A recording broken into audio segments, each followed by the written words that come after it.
are again. Day 6. It's all over. It's all over. So we're done. So we started eating last night. Broke fast with just a little bit of chopped fruit, which we chewed very, very thoroughly. It took us about 15 minutes to eat a small sort of portion of fruit with some bananas, some kiwi and a bit of orange. And then I waited for a few hours, and then I made a small bowl of vegetable soup, which you guys know about, you'll see. I ate that nice and ate that really slowly as well. And shortly after that, I went to bed. Felt great. Obviously, my small intestines and my stomach were gurgling away a bit as they sorted that out, but felt fine. Woke up this morning. I slept well. Woke up this morning. Felt good. I've had a slightly bigger bowl of fruit, so probably roughly twice the amount I had last night. It's probably about 200 calories worth, maybe a little bit less. And then I'm going to wait a few more hours, and I'm going to have a portion of porridge that I make with some flaxseed and dates. So that's a little bit more intense, but not a massive bowl, just a medium-sized portion. And then we'll give it probably 2 or 3 hours, and I'll finish off the soup because the soup is so nice. So I'm going to finish that soup, and that's probably going to be about 300 calories. So we'll probably consume about 700 or 800 calories a day.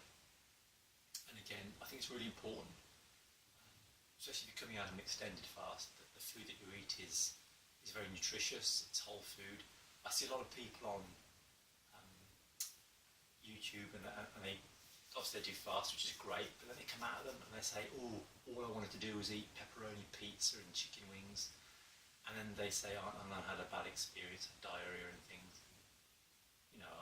It's not really surprising, and I think also it detracts a bit from the fasting process, because I think one of the advantages of fasting is it allows you to maybe try and reconnect with the eating process and what you're eating.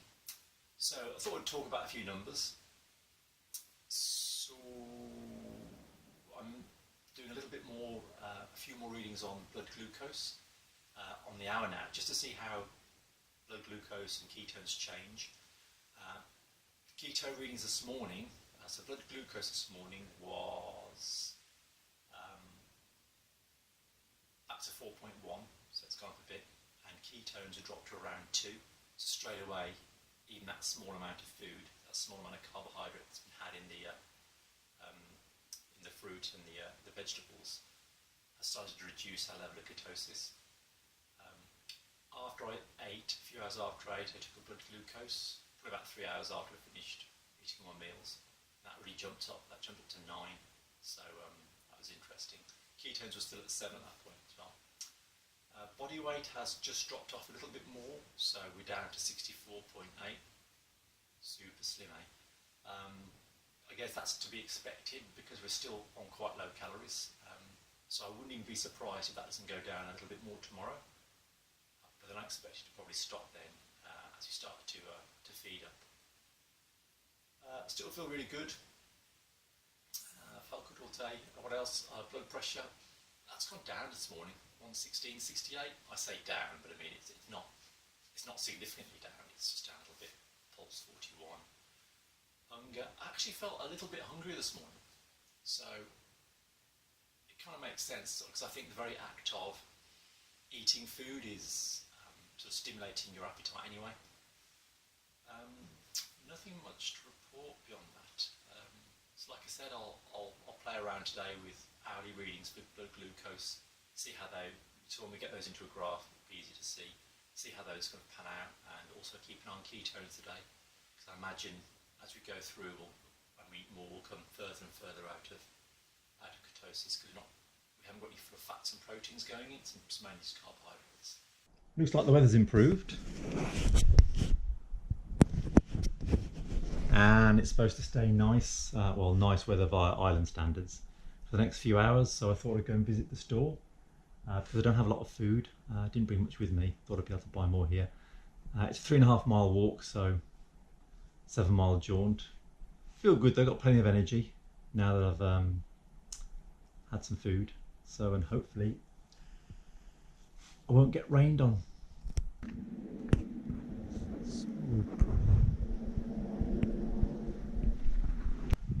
At no point during the 5 days have I had any kind of food cravings. Not bothered at all. Food has just been not an issue. Not thought about it. Not really craved anything. But it's only now that I've started eating again. I'm only eating small amounts at the moment. But now that I have started eating again, it seems to me that I'm starting to get some cravings. So now I'm sort of craving some sugar, like some cake or something. It's interesting. Walking along, you really sometimes do feel like you're the only person on the island. It's very beautiful. When the sun shines, amazing. Man, it can rain, the weather can change so quickly. It's still quite windy. I feel like I've got good energy, but whether I can bum a lift on the way back, we'll have to see. Anyway, let's keep walking.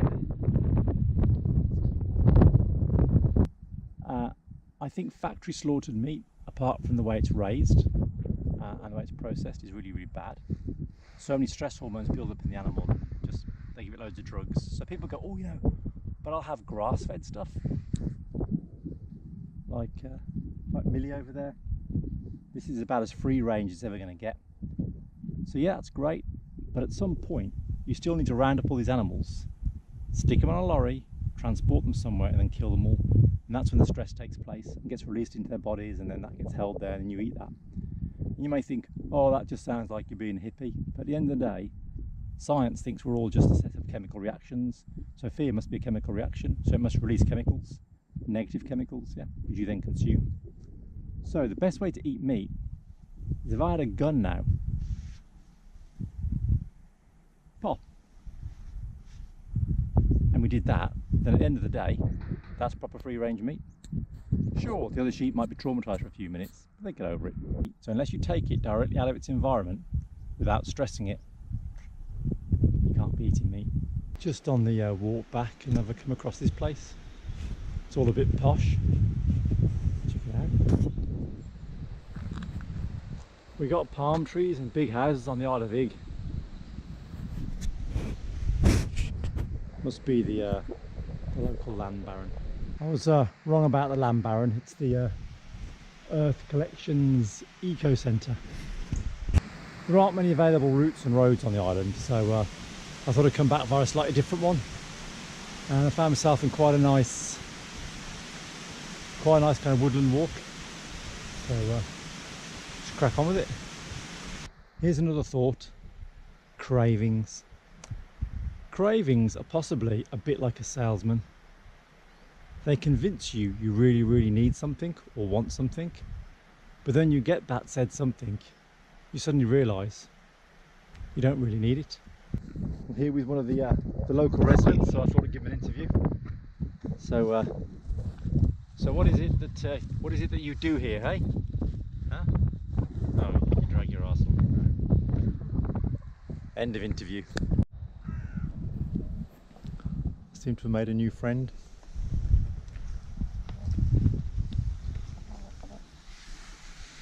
Wouldn't come near me, mate. I haven't eaten for a few days. Oh. Chicken. I've never shared my lunch with a hen before. Or a chicken. A chicken or a hen? What are you? I don't even know what you are. But anyway, shove off. Always some animal trying to get food off me when I eat.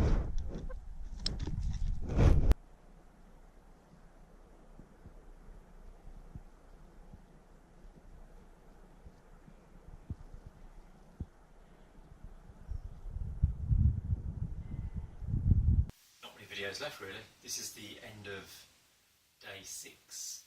So I've been basically refeeding today. Started off with a bit more fruit than I did last night, and I waited a few hours and had some small bowl of porridge. I had the rest of my soup at lunchtime, late lunch. I had some more soup this evening, and I just made myself something else nice for tomorrow lunch.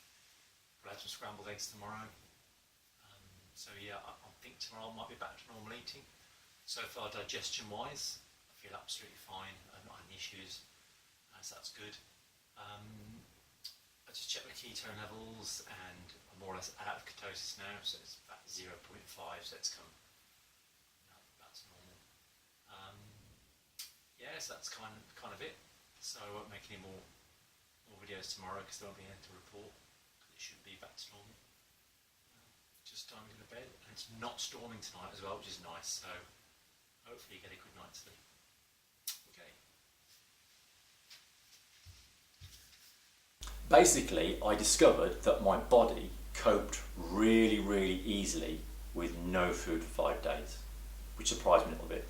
Psychologically, I also had no issues at all. In fact, I was really calm, settled and peaceful for the entire 5 days.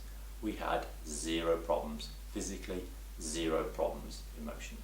For me, the 5 days were really significant because it kind of underpinned what I'd already started to discover about fasting. Fasting is a big deal. I mean, it really is a big deal. And it's not just from a fat perspective or fat loss perspective, that's just like a by the by. But there's so many other benefits that just you'll start to gain by just not eating. Autophagy is one of the main reasons why I did my 5-day water fast. Now, autophagy is quite a complex biological process, but in a nutshell, it's your body's ability to recycle damaged or old cells. Now, if these cells hang around, they can turn bad, cancerous, all sorts of things. So autophagy is that process where it gets recycled, and it's been scientifically demonstrated that during extended periods of fasting, usually beyond about 24 hours, your body starts to upregulate this whole process, so you get more and more and more clearing out, if you like, which is one of the main, I believe, one of the main benefits around extended fasting. Fasting is something I kind of say to people, you need to look at this. There's something in that. There's something in it for you. So I thought, well, okay, maybe I need to put myself out there further. Yeah. If I put myself out there further and say, look, I've gone 5 days without food. If I can go 5 days without food, surely you can get around to skipping breakfast. You know, it's putting things. I'm trying to get things in perspective for people. In itself, you could look at that, and that should really make you question, if you don't already understand, your current beliefs about what's possible and what I should be eating and not eating, and you know, that should make you think, well, he's either superhuman, yeah, like some kind of incredible Olympian athlete, which he clearly isn't, yeah, or there's something about the human biology that you're missing a trick on, and that's just it, and that's it. You're missing this trick. And they talk about, you know, secrets in the health and fitness industry. See, do you know what I'm telling you now? If somebody tells you something, says, I've got a secret, I'm going to tell you, it ain't a secret. A secret is something you're not supposed to know. And I'm telling you now, you are not supposed to know about fasting. Absolutely not. The F word. You're not supposed to know about it. You're supposed to know about what you're told about, which is other products, weight loss products, this diet, that diet, the red cabbage, broccoli, all this other stuff. That's what you're supposed to know about, and that's what you're supposed to be doing. You're not supposed to know about fasting. Exercise for fat loss, fasting for fat loss. This is the complex, it is complicated, so you better get your brain in gear for this one. This is the complex thing you need to understand when it comes to exercise and fat loss, right? Your body doesn't use any fat when it exercises. Yeah, it's really complicated, so I'll tell you that again. Your body doesn't really use any fat when you exercise. Oh, but just a minute, what about super triathlon Ironmen and they exercise for 9 or 10 hours? Okay, yeah, their body will use some fat. But your 15 minutes around the block in your 120 pound night trainers ain't burning no fat. But the reason that you think it does is because you've been led to believe that exercise equals fat loss, exercise equals gym membership, exercise equals sportswear, exercise equals dollars. Now let's go to fasting for fat loss. Okay, so again, it's another complex thing you've got to get your head around. So if I take you and I lock you in my shed for a week and only give you water, when I let you out in a week's time, apart from you being somewhat pissed off, you will have less body fat. But how is that even possible?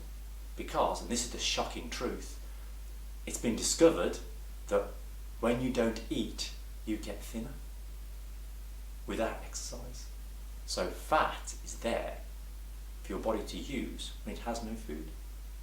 Fat isn't there for your body to use when you fancy a game of badminton. Fat isn't there for you to use when you want to go for a run around the block. Fat isn't there for you to use when you want to go for a walk in the park. That's not what fat is for. Fat is for fasting. That's why I both got the letter F, which is the coincidence. I think it's probably one of the best things I've ever done. I learned a lot about myself physiologically from the numbers I gathered and psychologically. Would I recommend other people do it? I would, but I wouldn't recommend that people just go straight into it. I reckon people start playing around with the fasting concept. So short fasts, we say intermittent fasting, which is essentially skipping breakfast really. See how you feel. There's lots of good information out there how to go about it. Please don't get caught out with the concept that fasting is eating small amounts of food. It isn't. You need to get something straight in your head. It's really, really important. Fasting is not eating any food. Yeah. So don't eat. If you're not eating food, you're fasting. If you're having a rice cracker, you're not fasting. If you're having a cup of coffee with milk, you're not fasting. Fasting is water only. Okay. Might let you have some herbal teas, but that's about it really.